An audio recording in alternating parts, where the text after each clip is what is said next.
Hello guys, আসসালামু আলাইকুম। সবাই কেমন আছো? আশা করি ইনশাল্লাহ তোমরা সবাই ভালোই আছো। অনেক দিন পরে আবার চলে আসলাম নতুন একটি ব্লগস নিয়ে। কুষ্টিয়া শহরকে আজকে ঘুরে দেখবো। সাথে আছে আমার একজন অনেক কাছের, যে আমার সঙ্গে দেখা করার জন্য সেই ময়মনসিংহ থেকে চলে এসেছে। ময়মনসিংহ শেরপুর থেকে।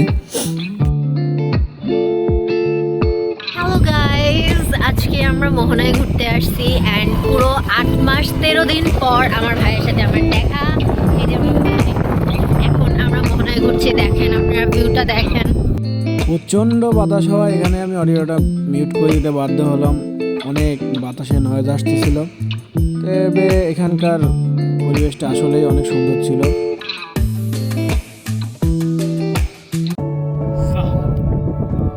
দেখেন মুকিত কি করতেছে।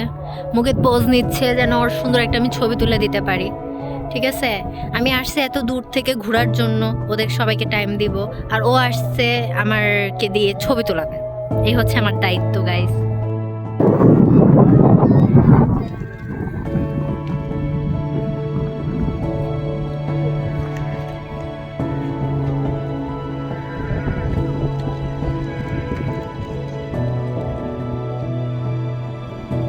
আজ এত পরিমাণে শীত, তারপরে সারাদিন কোনো রোদ ওঠেনি। সো অনেক ঠান্ডা লাগতেছিল। তো আমরা চলে আসলাম চা খাওয়ার জন্য। নতুন একটি রেস্টুরেন্ট হয়েছে গড়াই নদীর পাশে।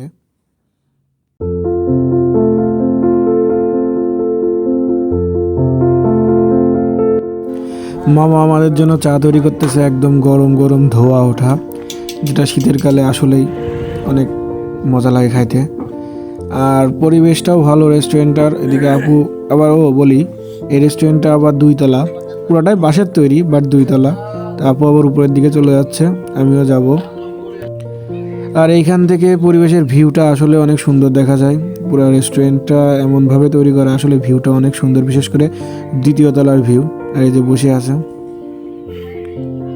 এর খালি কি ভাবে আল্লাহ জানে সারাদিন।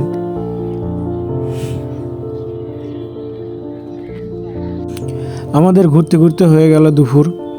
তো খিদেও লেগে গেছে অনেক। এখন বাজে মেবি 2টা 2:30।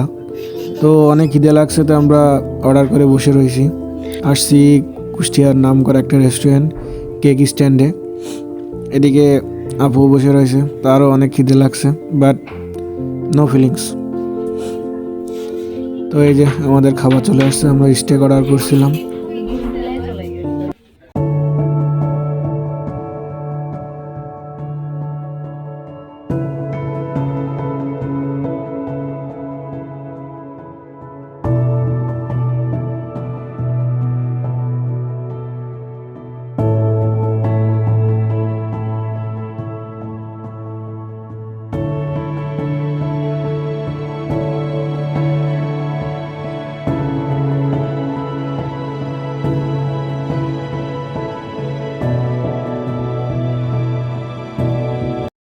সো গাইজ, আজকের ব্লগটা এই পর্যন্তই। দেখা হচ্ছে নেক্সট ব্লগে।